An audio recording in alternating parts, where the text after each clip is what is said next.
ख़वातीन जो सी हैं मैंने देखा उनकी तादाद बढ़ती जा रही है अब, स्पेशली ये इलीगल इमिग्रेशन के अंदर। ये क्या वजह आपको नज़र आ रही है? कुछ आपने देखिए, जो हमने लेटेस्ट ट्रेंड में कुछ ख़वातीन जैसे बैगरी का इशू आया, गदागरी का, ये इशू हमने देख रहे हैं कि सऊदी अरब या गल्फ़ कंट्रीज़ में पूरी फैमिलीज़ जा रही हैं। अब ये भी एक बहुत बड़ा सेंसिटिव इशू है कि सऊदी अरब में आप जा रहे हैं, आप बीवी बच्चों के साथ जा रहे हैं, बच्चे भी आपके साथ हैं, बीवी भी है, फैमिली है, और वो कहते हैं जी हमने उम्रा करने जाना है। लेकिन एक्चुअली वो ये है कि 90 डेज़ का चूँकि अब उम्रे का वीज़ा मिलता है, वो 90 डेज़ वहाँ पर बैगरी शुरू कर देते हैं।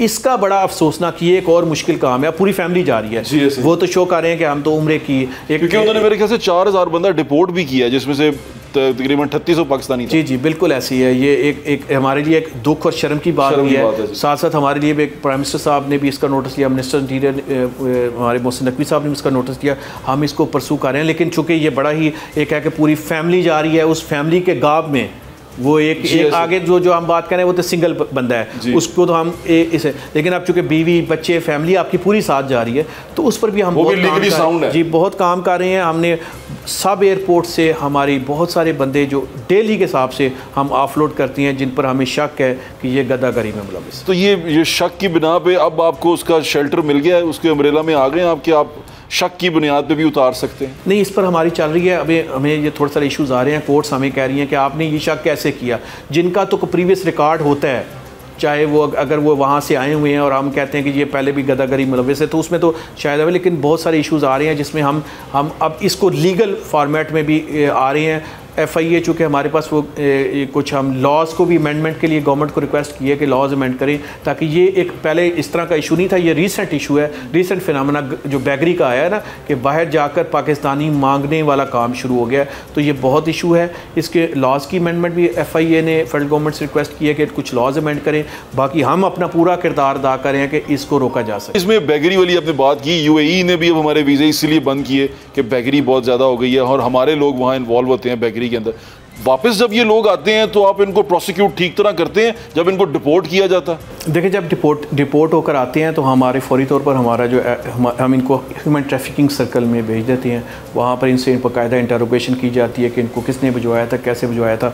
और वैसे भी हम अब इनका नाम PCL में जो पासपोर्ट कंट्रोल लिस्ट में डाल देते हैं कि अगले 5 साल ये ट्रैवल नहीं कर सकते। नंबर एक बात जी, वो जो भी ऐसे इस तरह के आते हैं, हम उनका नाम PCL में डालते हैं, रिकमेंड करते हैं, फेडरल गवर्नमेंट से अप्रूवल लेकर उसका नाम हो जाता है PCL में, जिस मीन्स के 5 साल ये ट्रैवल नहीं कर सकते और बाहर किसी मुल्क में भी नहीं जा सकते, बैगरी वाले स्पेशली। दूसरा हमारा ये टारगेट होता है कि जो बैगरी में भी जो एजेंट्स शामिल हैं उनका नाम जाना जाए, उन पर कार्रवाई की जाए, वो भी हमारा एक प्रोसेस चल रहा है। चूँकि मैंने कहा कुछ कानून में हमने अमेंडमेंट्स की रिक्वेस्ट की है, इंशाल्लाह वो अमेंडमेंट्स हो जाएगी तो इसको हम और अच्छे तरीके से कंट्रोल कर सकते हैं। आपको लोग सुन रहे हैं, स्पेशली वो माँ बाप जो अपने बच्चों को बाहर भेजना चाहते हैं और जो एजेंट्स के हाथों उनके हत्थे चढ़ जाते हैं और अपना बच्चे की जान गंवा बैठते हैं, आप उनको कोई मैसेज देना चाहेंगे?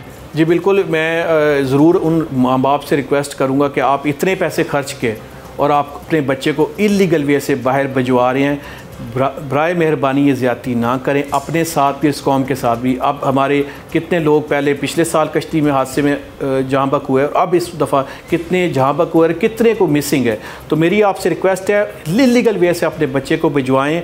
There are 100 ways. 100 ऐसे बेतहाशा मुल्क हैं जहाँ पर आपका बच्चा लीगल वे से ये वर्क वीज़ा पर जा सकता है।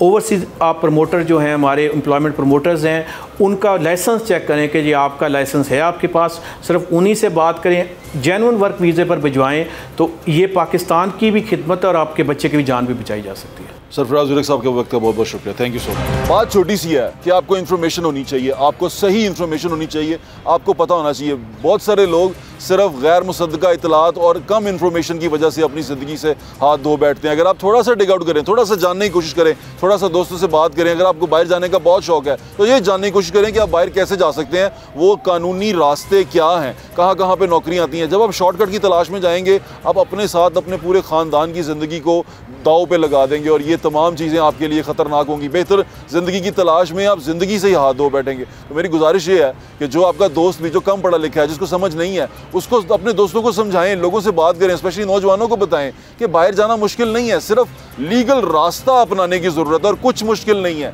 ये एजेंट आपके सामने चीज़ों को मुश्किल बना के पेश करते हैं कि वो बहुत मुश्किल है, या आप कर नहीं सकते, या आप जा नहीं सकते। इतना मुश्किल नहीं है और अगर आप मेहनत करें तो आप इस मुल्क को ही बाहर बना सकते हैं। सिर्फ मेरी आपसे दरख्वास्त ये है, एक तो दिल से दिल से कोशिश करें मेहनत करने की। वहाँ जाके भी हमारे लोग बहुत मेहनत करते हैं, ज़िंदगी को बहुत मुश्किल में डाल देते हैं, वो मुश्किल में यहाँ पर डाल दें। थोड़ा कम मुश्किल होगी, पैसे भी थोड़े कम आएंगे, लेकिन काम आप करेंगे उस लगन से, उस मेहनत से, तो आप इस मुल्क को भी जन्नत बना सकते हैं। और कोशिश किया करें कि यहाँ से दौड़ने की बजाय इसको बेहतर करें, ताकि आगे आने वाली नस्लें भी आपके पीछे लग के दौड़ने की कोशिश ना करें, वो यहाँ रहें और यहाँ पर खुशी मनाएं और यहाँ पर अपने आप को एक बेहतरीन इंसान बनाने की कोशिश करें और इस मुल्क को इस मुल्क की जो तरक्की है उसमें अपना हिस्सा डालें। तो मेरी आप सबसे गुजारिश है कि इस तरह के लोगों से मोहतात रहा करें। कोई गैर कानूनी रास्ता कभी मत इस्तेमाल करें, कोई गैर कानूनी रास्ता कभी मत लें, चाहे जितनी मर्जी नौबत आ जाए, कभी गैर कानूनी रास्ता ना अपनाएं, क्योंकि गैर कानूनी रास्ता जब भी आप अपनाएंगे, आप अपने साथ अपने पूरे ख़ानदान को, उसकी इज़्ज़त को, उसकी जान को दाव पे लगाएंगे। अपना ख्याल रखें। मुझे इंशाल्लाह फिर मुलाकात होगी। अल्लाह हाफ़िज़। पाकिस्तान जिंदाबाद।